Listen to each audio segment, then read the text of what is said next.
खुश आमदीद। अम्मी, कहाँ हैं आप? हाँ, क्या हुआ मुराद? ये क्या तरीका है अंदर आने का? हॉस्पिटल से मुझे कॉल आई थी कि आज मेरी वहाँ नाइट ड्यूटी है, लेकिन जब मैं वहाँ पहुंचा तो मेरी जगह पर वहाँ पहले से डॉक्टर मौजूद था। क्या आप बता सकती हैं ये क्या हो रहा है मेरे साथ? मैं इस बारे में कुछ नहीं जानती हूँ। शायद नाइट शिफ्ट के स्केड्यूल में कुछ गलती हुई हो।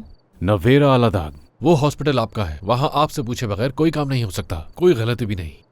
और एक और इत्तेफाक बताऊं मैं आपको कि वहाँ क्या हुआ। सिलीन भी वहाँ मौजूद थी और उसने मुझसे वही सवाल करने शुरू कर दिए कि मेरे साथ खाने पे चलो, मुझसे बात करो। पागल समझती है मुझे? हाँ, इरादे क्या हैं आपके? मैं सच में जानना चाहता हूँ कि आखिर हो क्या रहा है मेरे साथ अस्पताल में। मुझे कुछ समझ नहीं आ रहा, यकीन करो, सच कह रही हूँ मैं। लेकिन मुझे बिल्कुल समझ आ रहा है कि आप क्या कहना और क्या करना चाह रही हैं। मेरी बात गौर से सुने।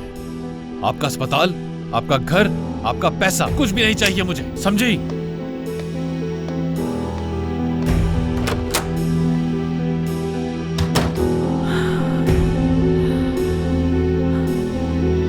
हाँ तो लड़कियों, यहाँ से फ्री होकर कहीं और चले? मेरे ख्याल में तो ये अच्छा होगा। नहीं, मैं बहुत थक गई हूँ। तुम नहीं चलोगी तो मेरा भी जाना फजूल है।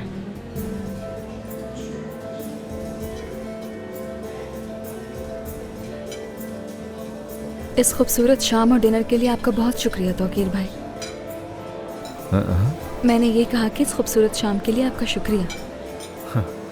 मुझे शुक्रिया कहने की जरूरत नहीं है, हुमैरा ने सब कुछ किया है, इसका शुक्रिया अदा करो। इसकी वजह से हम सब इकट्ठे हैं। मैंने भी आज रात बहुत एंजॉय किया है। आप दोनों का भी शुक्रिया गर्ल्स। पहली बार मुझे और अली को इस तरह से कबूल करने के लिए। असल में आपने हमें कबूल किया।